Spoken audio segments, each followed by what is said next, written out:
Welcome to World Energy Television. Today we're going to be talking about energy security and the future of our great country. We're at NAPE 2010. Well, you know who I am already, but I'm here today with Bruce Vincent.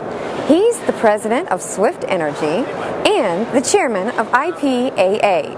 And thank you so much for joining us today. It's a pleasure to be with you. Glad to be here. Even if I'm not his VP. But I am here to talk to Bruce about America's energy independence and the quest for that. Can you address that issue for me? Yeah, I'd be happy to. And let me really rephrase that, because I think energy independence is too lofty of a goal and ideal, and I think we should really think more in terms of energy security. Security for our nation in terms of its energy supply throughout the world. I mean, right now we're heavily dependent upon oil from places like Venezuela and Iran.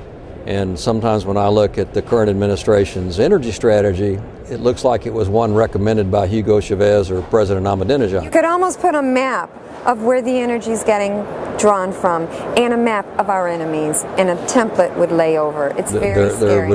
There would be a lot of commonality in that, absolutely right. And so from a perspective of having a comprehensive energy strategy, which I might point out we actually haven't had one for decades, so it's not something new that we're trying to do, but America should develop a very comprehensive energy strategy that seeks to have better energy security so that we're not dependent upon places that are our enemies.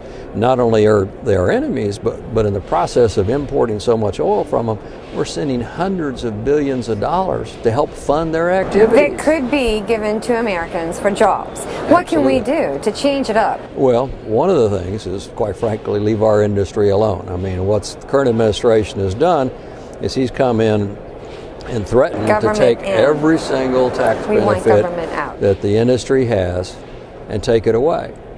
Many of these tax provisions, such as the intangible drilling cost, have been in the tax code since 1913, when the tax code was first created, and are built into the fabric of the business. They're built into the fabric of the economics of the business.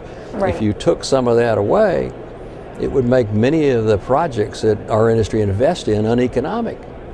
And the immediate effect, of course, would be loss of jobs, not creation of jobs, but loss of jobs. The secondary negative consequence, of course, is less American production, creating more imports, less security. On the other hand, if you just left the industry alone, let the industry go and create jobs. Left the laws alone. Because just leave policy where it is. I mean, the preference would be to create a comprehensive energy strategy that proactively helps the development of domestic energy sources like natural gas in particular. Not only leaving it alone, but encourages new. Yeah, but if you don't want to encourage it, just leave us alone, because our industry is very capable and we can develop supplies. Natural gas is a perfect example of that. Our industry over the last 3 to 5 years has now proven up a supply of natural gas for this country that is over 100 years in length. That could make us independent or secure.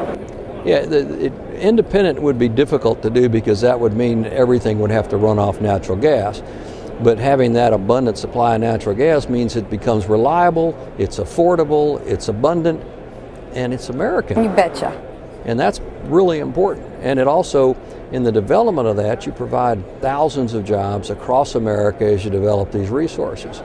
Our industry has the ability to create new jobs. They're permanent jobs. They don't cost anything. And they're oftentimes high-tech and high-paying jobs. So what can we do to move that forward and break through? What does the industry need to do? What do the people need to do? Well, there's a number of things, and the industry is doing that. The biggest of which is educating policymakers. Going to Washington, meeting with members of Congress, meeting with members of the administration, and helping them understand both the unintended consequences of their policy actions. That's an important part.